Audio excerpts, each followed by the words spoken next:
Hai, Assalamualaikum. Apa khabar anak-anak murid cikgu semua? Cikgu harap semuanya berada dalam keadaan sihat. Pada hari ini kita akan teruskan sesi pembelajaran. Cikgu akan berikan perkongsian dan juga bimbingan untuk kamu cara bagaimana untuk membina ayat bagi menjawab soalan kertas Bahasa Melayu Penulisan bahagian A, iaitu bina ayat. Jom kita belajar.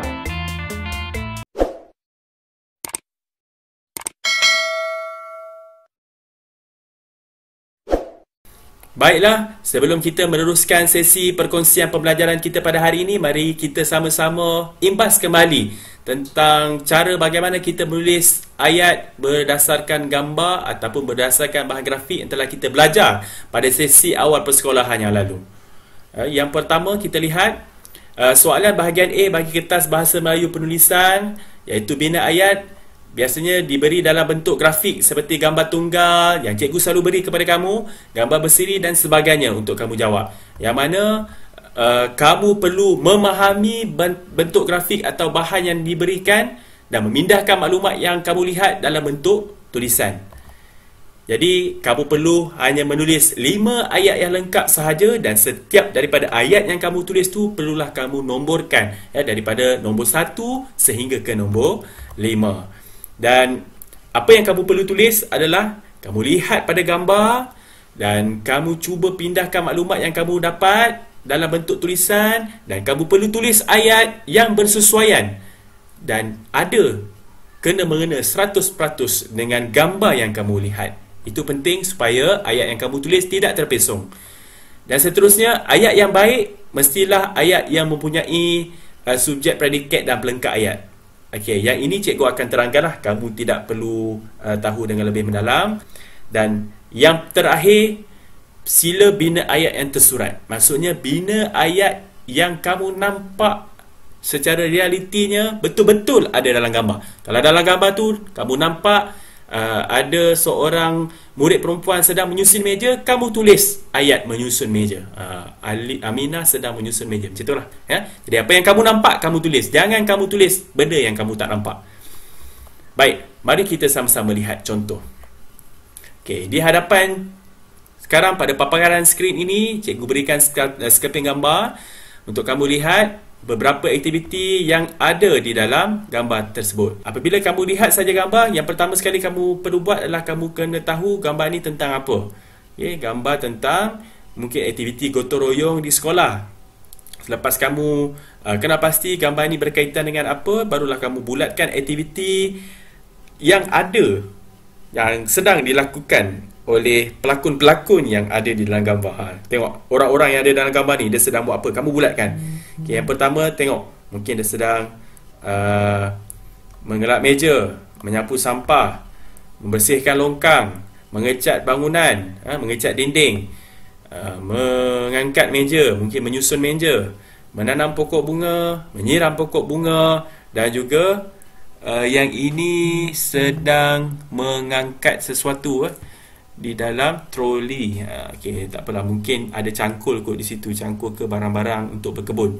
Baik, kamu bulatkan saja, kenal pasti dahulu aktiviti yang ada dalam gambar. Okey, cuba kamu lihat. Sudah kamu bulatkan, okey, cikgu akan ajarkan kamu bagaimana cara untuk menulis ayat berdasarkan gambar ini.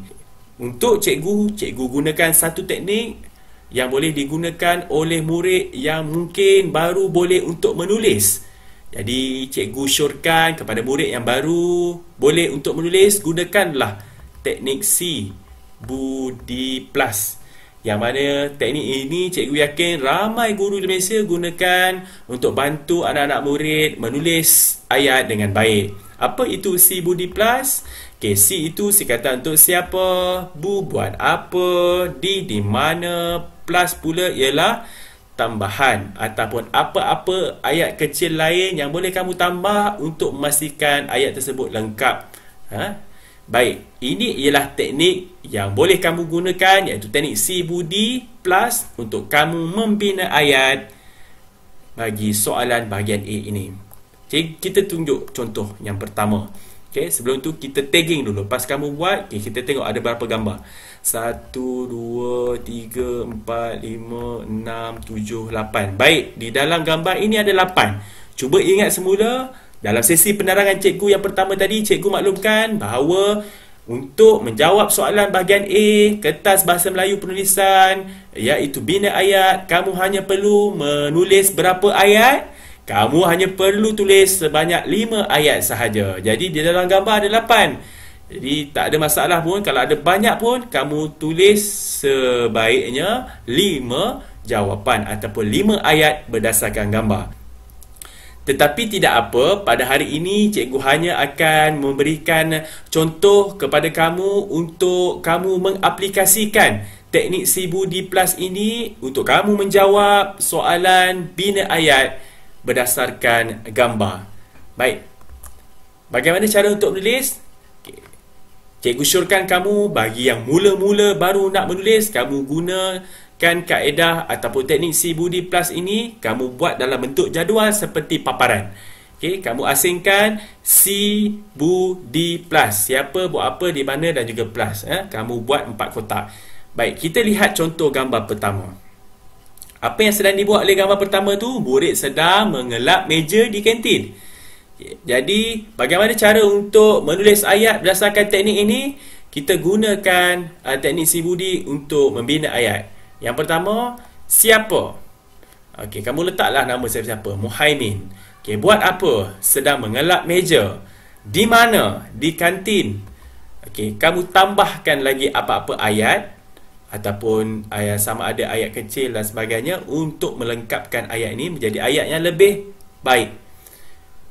Plus yang cikgu letak di sini ialah dengan bersungguh-sungguh. Jadi apabila kita baca, Muhaimin sedang mengelap meja di kantin dengan bersungguh-sungguh. Mudah atau tidak? Mudah kan? Jadi bagi murid yang mungkin agak sukar untuk menambah ayat kecil lain, iaitu menggunakan plus, cukup untuk kamu sebagai pertama kali untuk menulis ayat dengan baik, kamu gunakan C, Bu dan D sahaja. Siapa, buat apa, di mana. Okay, plus itu tidak perlu lagi. Takut kalau kamu tulis salah dengan ejaan yang salah dan ayat yang tidak betul, maka kamu akan ditolak markah dengan lebih banyak. Jadi sekarang cikgu tak nak kira pasal markah pun. Cikgu nak kamu boleh menulis ayat dengan baik menggunakan teknik CBUDI Plus ini. Baik, siapa? Muhaimin. Buat apa? Sedang mengelap meja. Di mana? Di kantin. Itu sudah memadai bagi mereka yang baru boleh untuk menulis ayat dengan baik. Tetapi bagi yang sudah baik penulisan, kamu boleh menambah apa-apa ayat kecil yang lain bagi melengkapkan lagi ayat ni. Contohnya seperti di hadapan lah, Muhaimin sedang mengelap meja di kantin dengan bersungguh-sungguh. Okey, yang kedua pula.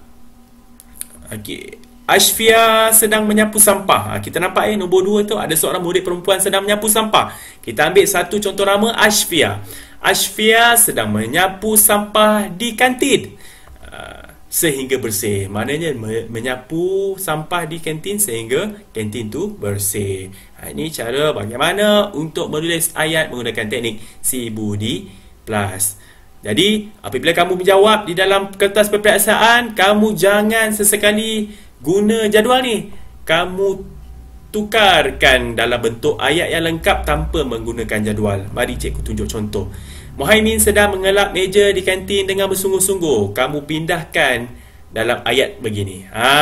Siap ada nombor. Ingat tadi dalam pengenalan cikgu ada sebut, apabila kamu menulis ayat, kamu perlu nomborkan ayat yang telah kamu tulis. Baik, yang pertama, mari kita lihat yang pertama, nombor 1. Cikgu tulis nombor 1 dan letak tanda nokta, tanda titik. Muhaimin sedang mengelap meja di kantin dengan bersungguh-sungguh. Nokta. Okey, ataupun titik. Kamu letak titik, jangan lupa.